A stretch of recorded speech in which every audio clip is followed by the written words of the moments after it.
دۆسی چەک و ململانەی سەروەری لە عێراقدا پێدەنێتە قۆناغێکی هەستیارەوە کاتێک حکوومەتەکەی عەلی زەیدی هەوڵەکانی بۆ کۆنتڕۆڵکردنی چەک و کۆتایی هێنان بە ئەرکی هەوپەیمانان چڕ دەکاتەوە لە بەرامبەردا گروپە چەکدارەکان و لایەنە سیاسیەکانی نێو چوارچێوەی هەماهەنگی هۆشداری تون دەدەنە سەرۆکوەزیران و ڕەتی دەکەنەوە پرسی کشانەوەی هێزەکانی هەوپەیمانان ببەسترێتەوە بە داماڵینی چەکی بەرگری.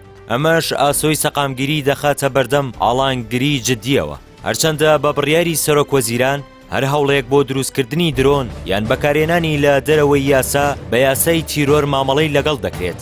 بەڵام ئەحمەد موسەوی ئەندامی لیژنەی ئاسایش و بەرگری ئەنجومەنی نوێنەرانی عێراق بە توندی دژی مامەڵەکردن لەگەڵ گروپە چەکدارەکان بە پێی یاسای تیرۆر وەستایەوە و ڕایگەیاند کە ئەو هێزانە پارێزەری سەروەری بوون کاتێک حکوومەت پێویستی بە چەک بوو. موسەوی دەشڵێت سنووردارکردنی چەک پێش کشانەوەی هێزە ئەمریکیەکان کارێکی هەڵەیە و ململانەی لێ دەکەوێتەوە. ناوبرا و جەختی کردەوە کابوونی چەکی بەرگری پاساوی هەیە و تا هێزە بیانیەکان بە تەواوی نەڕۆن و سیستەمێکی بەرگری ئاسمانی نیشتیمانی دابین نەکرێت ناتوانرێت باس لە هێشتنەوەی چەک لە دەستی دەوڵەت بکرێت.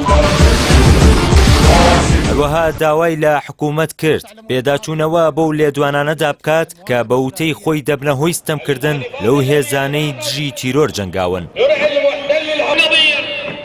لەلایەکی دیکەوە مەکتەبی سیاسی ڕێکخراوی بەدر بە سەرۆکایەتی هادی عامری هۆشداریەکی تند ئاڕاستی عەلی زەیدی دەکات و داوای لێ دەکات لە پێناو ڕازیکردنی ویلایەتە یەکگرتووەکانی ئەمریکا دەستبەرداری بنەما نیشتیمانیەکان نەبێت. محەممەد ناجی بەرپرسی مەکتەبەکە ڕایگەیاند کە هاوکێشەی کشانەوە بەرامبەر ڕادەستکردنی چەک تەڵەیەکی سیاسیە و پێویستە حکوومەت وریا بێت نەکەوێتە ژێر کاریگەری فشارەکانی واشنگتن.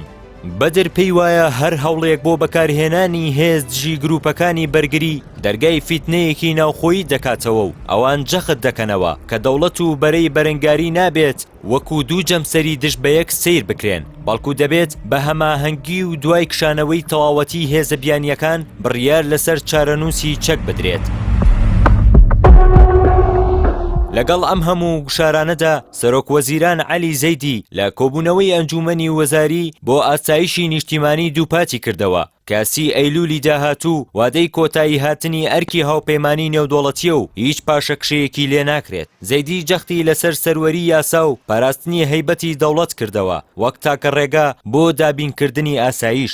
ئێستا عێراق لە نێوان دوو بەرداشدایە، لەلایەک پابەندیە نێودەوڵەتیەکان بۆ کشانەوە و سنووردارکردنی چەک، لەلایەکی دیکەشەوە هێزە ناوخۆیەکان کە چەک بە گەرەنتی پاراستنی وڵات دەبینن. دەرەنجامی ئەم کێشمەکێشە سیاسیەش دیاری دەکات ئایا حکوومەت دەتوانێت سەروەری تەواو بەدەست بێنێت یان ڕوبەڕووی قەیرانێکی قوڵتری ناوخۆیی دەبێتەوە.